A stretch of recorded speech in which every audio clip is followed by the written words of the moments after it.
I'm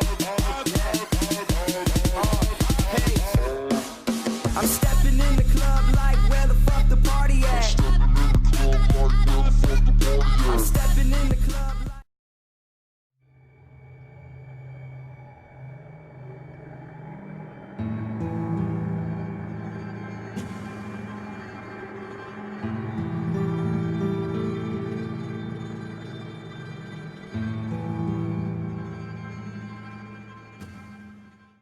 Okay guys, so today we're gonna do the start for the fingernails. I've already prepared like one hand. You know, the deal is you wanna be able to put those tinfoil rolls right on your fingers. So you wanna have one for each, of course, both hands. I'm just gonna quickly put them on to show you.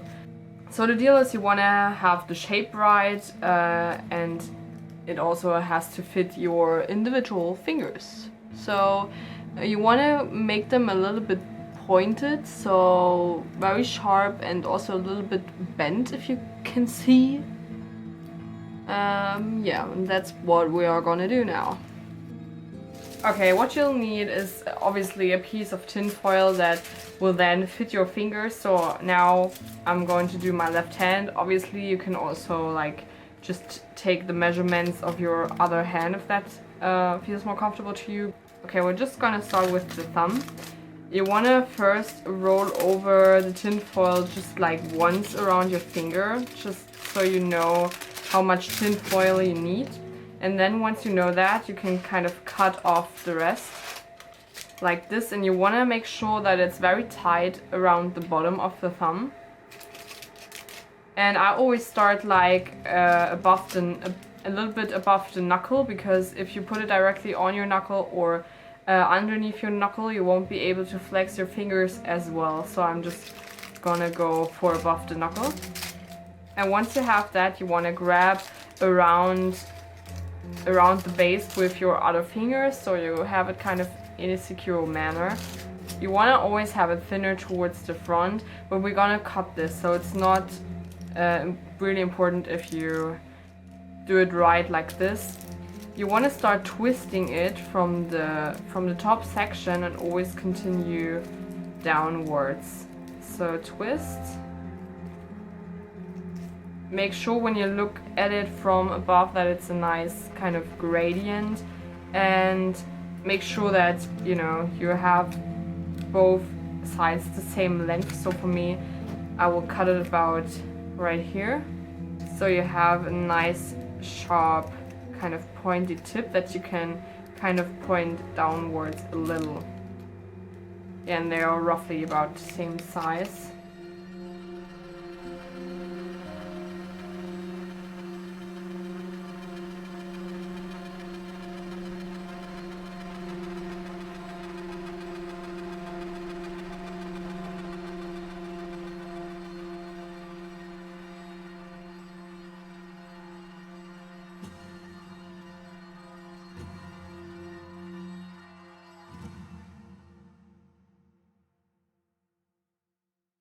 Okay, so now before going any further, I want to explain, like, I have my warmth pillow right in front of me because it's that time of the month again, and I'm having cramps from hell today.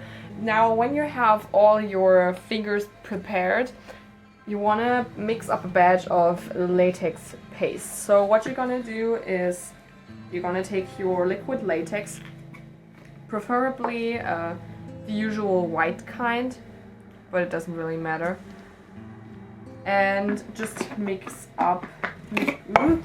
Shit. What you want to do with your latex is you want to mix in some baking flour. You could also use like baby powder, something that you have handy, and it totally doesn't matter what kind. And I'm just scooping some in. There is no real ratio for this. It's important that the latex is thick enough to stick to the tinfoil, because if the latex is too thin, like that's probably too thin still, it will run down and you won't get it to stick to the tinfoil. So it's important to have a thick batch mixed up. What you want to do is you want to coat this with your latex paste and really go all the way down. Like you want to have a good amount of latex paste all around your artificial claw. What you want to do is you want to kind of smooth everything out with the liquid latex, so everything has a little bit more of a smoother surface. However, the surface will not turn completely smooth because you have the tinfoil underneath and it's kind of a rough texture. You want it laid down on its side. I mean, it's definitely gonna stick to itself, so you have to be a little bit careful, but it always kind of works out in the end. Okay, so here are the nails, like fully covered in latex paste. Now with those being on their side now to dry, I'll probably have to go over the side where they're laying on another time. This took me about half an hour probably in altogether. Okay, I'm now switching over to voice over. And what I'm gonna do here now is I'm just checking if everything fits. The latex paste is dry. I've also already powdered the fingers, which is really, really important so they don't stick to each other and so you can apply them without a problem. Let's go on with the paint job. You can see on my desk that I already have done some. What you want to do, or what you need, first of all, is a final seal by Ben Nye. You could also leave out this step, but I like to put a thin layer of final seal over my latex pieces because this is going to make them easier to paint. Because latex has kind of the ability of soaking up a lot of color, especially if it's water paint, which this liquid makeup by Mehron that I'm using in the color Light Olive is definitely water-based and can be a little bit tricky to work on top of latex. But with Final Seal, that's not a problem at all, so I have applied this before. With a thin or small, rather small than thin, buffer brush, I'm just going to apply a base color, which is this light skin tone, over my claws.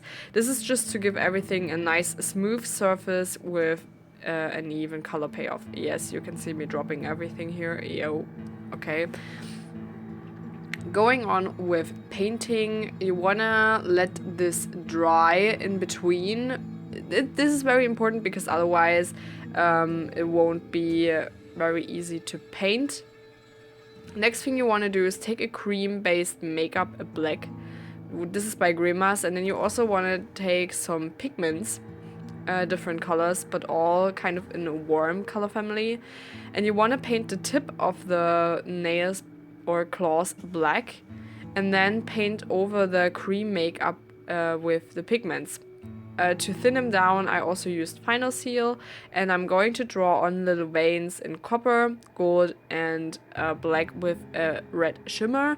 This is going to mimic also the look that we are going to go with on our makeup. So if you want to know how in depth and what kind of order I painted the claws and the face, you can check out my other video. When you are finished with painting and everything's dried up, you want to apply your claws. You want to do this last, so when all of the rest of the makeup is done, because you can't really do anything with those nails. First, check which kind of claw fits which finger, and then grab some medical tape and adhere the claws to your hand.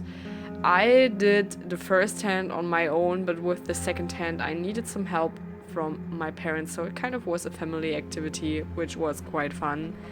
You want to tie the medical tape really tight so everything's nice and secure, but make sure you can bend your fingers naturally.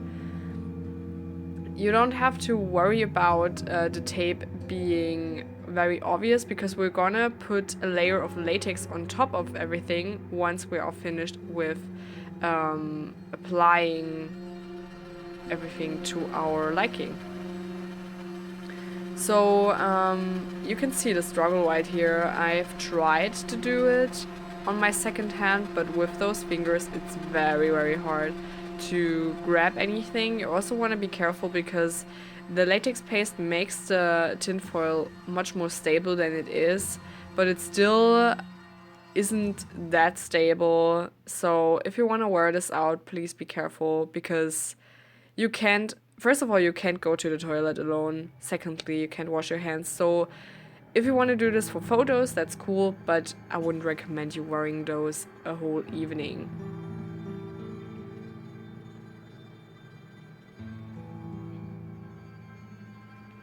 Once they're all adhered and covered with latex and they are all dry, you can now start painting the area with the medical tape. I'm first starting off with my black cream paint by Grimas, and I'm also taking this color down down my fingers and also on my hands to tie everything in a little bit more. You want to coat everything in a very, very even layer of black, which is very important, so you can't really tell where the medical adhesive starts and where it ends. You could have also sculpted the area that we did with latex with silicone. At least if you did this on someone else. If you do this on yourself, this probably won't be a good idea. So just covering my whole entire hand in black, going with less color the more you go to your main hands. Away from your fingers, I wanted to say. And then with my copper pigment and a little bit of Final Seal, I'm just giving some color back to the nails or to the fingers, just to tie them in with the claws and to make everything look a little bit more cohesive. And now I'm trying to do my other hand. I decide to do this off camera later on. It's very hard to do your second hand with those nails. I just want to warn you guys, if you are going to do this, this is probably the hardest part of the entire makeup, like painting the nails once they are on. So if you can, get someone to help you. This will make everything a whole lot easier, I promise. Now the nails are done, my hands are painted, and the makeup is finally complete when you are finished with your face and your hair. Do your hair before you do your nails. That's also another tip I can give you. But all in all, we are finished. If you want to check out how I did this makeup, then check out the info bar below. I will make sure to link it there for you, as well as every product I used and everything you need to recreate those nails. I hope you enjoyed my little tutorial, and if you liked this video, please stay tuned and subscribe to my channel to see further videos of mine. I hope you are having an awesome day. See you guys in the next video.